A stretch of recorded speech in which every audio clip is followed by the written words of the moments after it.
నాయకులు కానీ కార్యకర్తలు కానీ జారిపోకుండా ఉండడానికి చేసేటటువంటి ఒక గాంభీర్యతను ప్రదర్శించడం అనమాట జనాల ముందు.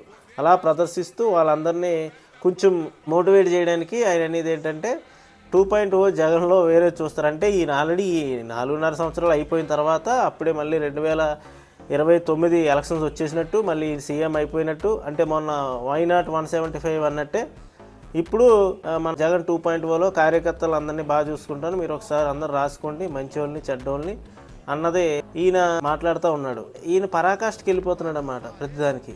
మొన్న ఎంత మంచి పరిపాలన చేసాడో అందరూ చూశారు కదా.